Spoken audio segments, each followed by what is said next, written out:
Bonjour et bienvenue sur Beta Série La Radio, spécial Festival Cannes Série saison 3, dont nous sommes partenaires médias et sur place pour des news et interviews pendant toute la durée du festival.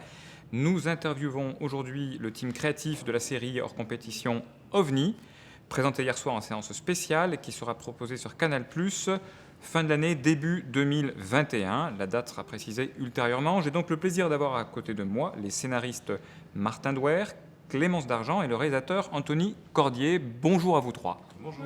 Bonjour. Vous allez le voir, le pitch de cette série comédie, on pourrait dire comédie rétro, est très sympa, très feel good. Et pour ne pas gâcher le plaisir, il est interprété par des comédiens hors pair. Melville Poupeau, Michel Villermoz, Géraldine Payas, Quentin Dolmer, Daphné Patakia et d'autres. Nous sommes en 1978. Didier Mathur, brillant ingénieur spatial, voit son rêve partir en fumée lorsque sa fusée explose au décollage. Il est alors muté à la tête d'un bureau d'enquête spécialisé sur les ovnis. Sa mission, trouver des explications aux apparitions de soucoupes volantes qui défraient la chronique. Un enfer pour ce cartésien pur et dur qui n'a plus qu'une idée en tête, se tirer de là au plus vite. Alors, ma première question, peut-être pour Clémence, comment est née cette série? Quelle en était la source d'inspiration? Eh bien, cette série, donc on l'a écrite avec Martin. On a commencé à l'écrire il y a exactement 4 ans. Enfin, en tout cas, on était étudiants à la FEMIS dans la formation écriture de séries TV. Et à vrai dire, c'est Martin qui avait entendu parler du GEPAN, donc le groupe d'études des phénomènes aérospatiaux non identifiés.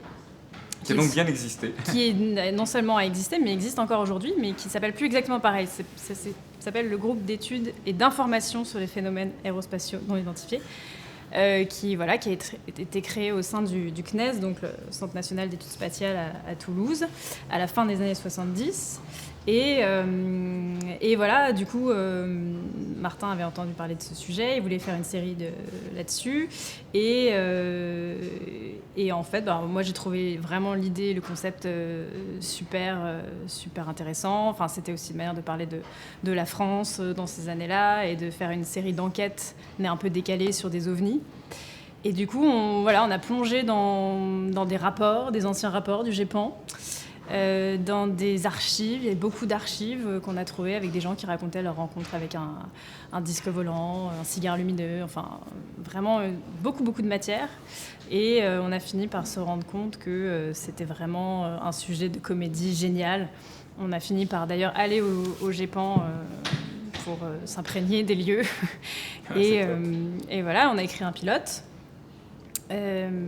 Parce que c'était l'aboutissement de notre année à la FEMIS, avec une Bible, voilà. Et assez rapidement, Canal+ a voulu lire le projet, et ça s'est fait assez naturellement. On a eu beaucoup de chance que Canal nous repère. Et voilà. Félicitations, parce que pour un premier jet, objectivement, c'est très drôle, c'est enlevé, c'est original, c'est vraiment... en plus très sympa, très feel good, comme je disais dans l'introduction. Juste avant qu'on continue sur des questions un peu écriture puis réalisation, après avoir fait tout ce travail, croyez-vous aux ovnis? Tous les trois. Je crois que dans la position dans laquelle on est, pour écrire là-dessus, ce serait difficile de ne pas y croire, ne serait-ce qu'un tout petit peu, quand même. Et alors clairement, Martin est Mulder dans cette histoire. C'est ça, hein. Moi, je suis plutôt Scully. C'est plutôt Scully. Voilà. Mais non, après, c'est vrai que c'est assez troublant, je dois dire, après avoir beaucoup, effectivement, fait de recherches là-dessus. On se demande s'il n'y a quand même pas un phénomène... Alors après, dire qu'il est d'origine extraterrestre, c'est encore un pas que je ne suis pas prête à franchir, mais c'est vrai qu'il y a probablement... Enfin, en tout cas, c'est vrai, des choses mystérieuses, un phénomène qui nous dépasse, qu'on ne comprend pas, mais voilà... Et Anthony, vous qui avez mis en scène des cigares, des globes mystérieux dans les forêts, de ce que j'ai pu voir dans les premiers épisodes. La question est-ce qu'ils existent ou pas, finalement, ne m'intéresse pas tant que ça, j'attends qu'ils arrivent en fait, et puis on verra sur place. Voilà, voilà. Après, qu'est-ce qu'ils représentent, ça m'intéresse plus en fait, qu'est-ce qu'ils symbolisent, voilà, ça c'est ça qui me passionne.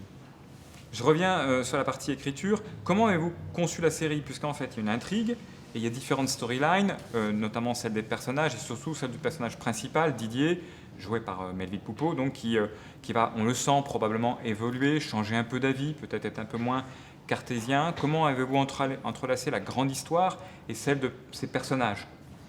Oui, ça a été un vrai enjeu à l'écriture, parce que l'idée, c'était de ne pas faire une série comme on dit, plot-driven, c'est-à-dire Voilà. on est simplement sur de la mécanique d'enquête.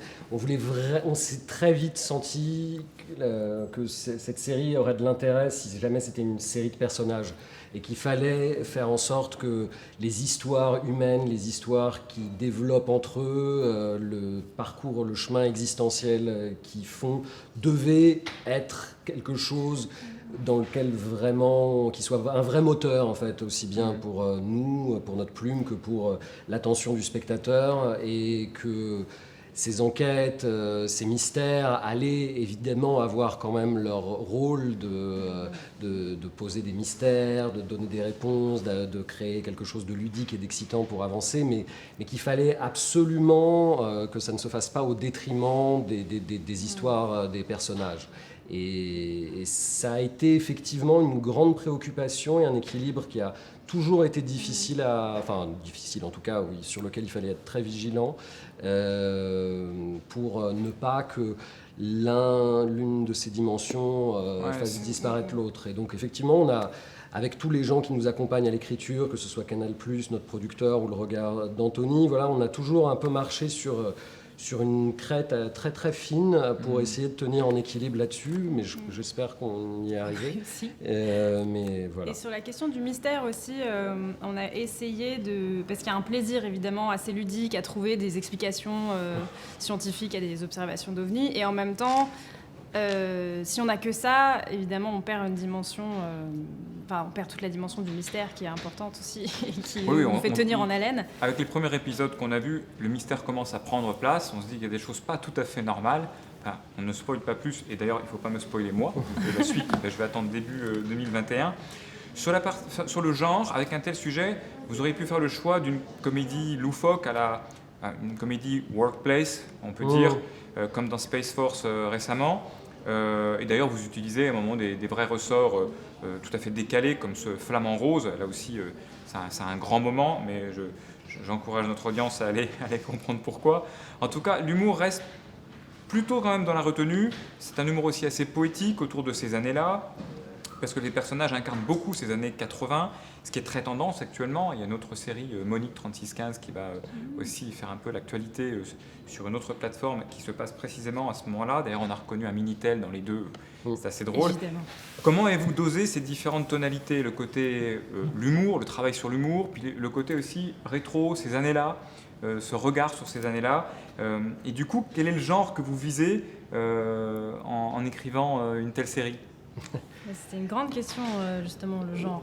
Oui, qu'on s'est alors posé. je pense un des guides, une des boussoles en tout cas par rapport à ça, c'était l'empathie, qu'il fallait toujours faire en sorte qu'on réussisse à être du côté de nos personnages sans jamais les caricaturer, sans jamais s'en moquer, sans jamais se retrouver dans du pur pastiche avec ces années-là, en réussissant à rester dans un folklore évocateur et dont on profite pleinement, mais sans jamais que ça devienne quelque chose de risible ou qui nous emmène vers la parodie. Ça a été quelque chose, disons, qu'on s'est dit, voilà, on va prendre tout ce qu'il y a d'extrêmement pittoresque, mais quand même, on va le prendre au sérieux. On va essayer de ne pas s'en moquer, de la même manière que nos personnages, ce qui leur arrive, leurs échecs, leurs tragédies personnelles ou les situations ubuesques dans lesquelles ils se retrouvent. On va essayer d'être vraiment dedans, on va pas se mettre à distance, on va pas prendre ça de haut. Donc ça a été effectivement quelque chose où on essayait de faire du coup une comédie empathique, quoi, pas purement ironique de ce point de vue-là. Je sais pas si ça aide beaucoup à la définition d'un genre précis. Non, mais en tout cas, c'est vrai qu'on en a beaucoup discuté aussi avec Canal+, qui nous poussait plus vers la dramédie que vers la sitcom. Donc c'est des discussions qu'on a eues assez en amont. Et c'est vrai qu'à l'arrivée, je trouve qu'on a une série qui est un peu à la croisée des genres, qui est un peu un ovni. Les personnages sont à la fois un peu BD et à la fois très authentiques, touchants, attachants. C'est ça. Donc c'est chouette de faire cet exercice-là pour pas justement être trop caricatural dans un sens ou dans l'autre. À ce titre, c'est vraiment très réussi. Anthony, je crois que c'est pour vous un premier projet sur une série, si je ne me trompe pas. Est-ce que vous étiez réticent au début ? Qu'est-ce qui vous a attiré ? Est-ce que c'est vraiment différent de faire des séries TV par rapport au cinéma ? Moi, je n'étais pas du tout réticent. Enfin, tous les formats m'intéressent et le fait que Martin et Clément s'adressent à moi, d'abord, je trouvais ça touchant en fait, et voilà, qui me proposent leur scénario que j'ai tout de suite trouvé très bon et surtout très drôle. Voilà, moi, j'ai lu plusieurs fois, je riais toujours aux mêmes endroits, et donc voilà, donc je savais qu'il y avait une matière très intéressante et qu'il fallait respecter. Là où c'était drôle, il fallait que ce soit drôle à l'arrivée quand la séquence était filmée et montée. Donc non, je trouvais ça intéressant aussi parce qu'ils sont un tout petit peu d'une autre génération que moi, ils sont plus jeunes, donc on avait des références différentes, une cinéphilie différente, donc c'était enrichissant en fait de pouvoir se parler, avoir des points de vue différents. Ils maîtrisaient extrêmement bien les codes de la série, moi un peu moins, j'étais spectateur de série effectivement modestement, mais je n'avais jamais réalisé, donc c'était nouveau, donc forcément excitant. Parce qu'effectivement, il y a un côté générationnel, il y a une génération qui connaît les ovnis, il y avait ces livres de Yves Mourouzi à l'époque, moi j'ai connu ça, on en parlait moins. Depuis, il y a eu X-Files, effectivement, mais le sujet est quelque part aussi tout frais, et je trouve ça chouette de le reprendre, justement, avec une génération, entre guillemets, plus jeune, qui s'y attelle. Toujours pour vous, Anthony, est-ce qu'il y a eu des défis techniques particuliers, voire artistiques, pour contextualiser ça en 1978 ? C'est extrêmement bien fait. Est-ce qu'il y a eu un travail important? Après, il y a des difficultés, mais qui sont celles de n'importe quel film. Et bon, par exemple, là, ça se passe en 78, donc vous avez des voitures de 78, donc quelquefois, elles ne fonctionnent pas. Quoi. Voilà, donc la voiture arrive sur le plateau, les acteurs sont là, on est prêt à tourner, mais on n'arrive pas à la faire démarrer. Donc voilà, donc c'est ce genre de difficultés. Tous les ordinateurs d'époque, tous les téléphones d'époque, le moindre ustensile, il est forcément un peu vieux, donc il faut le faire en sorte qu'il ait l'air un peu neuf, puisqu'il faut qu'il ait l'air neuf en 78. Mais il ne va pas forcément fonctionner comme on voudrait qu'il fonctionne. Donc voilà, mais en même temps, ça a permis à tout le monde aussi, la plupart des personnes, de se replonger un peu dans leur enfance. Voilà, c'est-à-dire que quand on monte dans une voiture de 1978, d'un seul coup, ça se met à sentir comme sentait la voiture de papa, parce qu'il y a des cuirs, et d'un seul coup, quand on ferme la portière, le son nous replonge directement en enfance. Donc d'un seul coup, on a 5 ans, 10 ans. Voilà, donc c'est aussi quelque chose qu'on peut utiliser en fait, comme motivation pour tourner cette série. Mon avant-dernière question, c'est finalement au niveau comme c'est une série, vous avez travaillé sur un format 30 minutes. Est-ce que 30 minutes c'est un choix, souvent la comédie parfois un peu plus courte, ou est-ce qu'il y a quelque chose de particulier autour des 30 minutes, ou ça s'est juste fait comme ça, dans le découpage? Disons que oui, on s'est dit que c'était le format de comédie classique, qui est peut-être du 26 minutes. On se rendait compte que voilà, on était dans ce cadre-là, que c'était des situations de comédie, qu'on n'était pas à chercher dans quelque chose de très procédural, avec des fausses pistes, avec un whodunit qui est extrêmement tenu, et qu'on avait besoin de ce rythme, d'un groove assez soutenu pour faire marcher la musique, tout en dépassant peut-être un tout petit peu le cadre, parce que, voilà, par rapport à ce qu'on se disait sur cette comédie un peu empathique, qui implique de voir des personnages évoluer, du coup de prendre le temps, de faire en sorte qu'ils ne restent pas figés dans leur caractérisation, et de développer un petit peu d'espace pour qu'ils bougent, pour qu'il se passe quelque chose entre eux, peut-être davantage que dans la sitcom. Voilà, c'est comme ça que ce format s'est un peu trouvé. Finalement, je pense qu'il correspond pas si mal. Ça marche très bien. Un dernier mot de chacun, peut-être, pour encourager notre communauté Beta Série à mettre OVNI dans son agenda Beta Série et donc la voir dès qu'elle sortira, a priori donc début 2021. Un dernier petit mot. Eh bien, écoutez, il faut vendre la série. Pourquoi il faut y aller? Pourquoi il faut y aller? Je peux en parler parce qu'il n'y a pas très longtemps, j'ai revu les 12 épisodes à la suite, voilà, pour des raisons techniques, ce qu'on fait quand même assez rarement de s'enfiler 6 heures de fiction. Et j'étais avec mon chef opérateur et il était à l'honneur, et ça s'est très bien passé, on ne s'est pas ennuyé une seule seconde. Et surtout, en fait, la réflexion que je me faisais à la fin, c'est que c'était une série très généreuse, en fait. C'est-à-dire qu'à chaque épisode, on proposait de la comédie, mais on proposait aussi, il y avait des propositions fictionnelles assez nouvelles, et qu'il se passait quelque chose dans chaque épisode. Et ça, du coup, c'était vraiment un motif de fierté de pouvoir proposer ça aux gens. En fait. Ouais, c'est une chouette série. Enfin, on a envie de dire ça dans la rédaction. Bon, en tout cas, merci beaucoup. Super série. Bravo. Et à bientôt, j'espère, j'imagine, pour une saison 2 à Cannes ou à Paris dans nos studios. Merci encore. Merci à vous.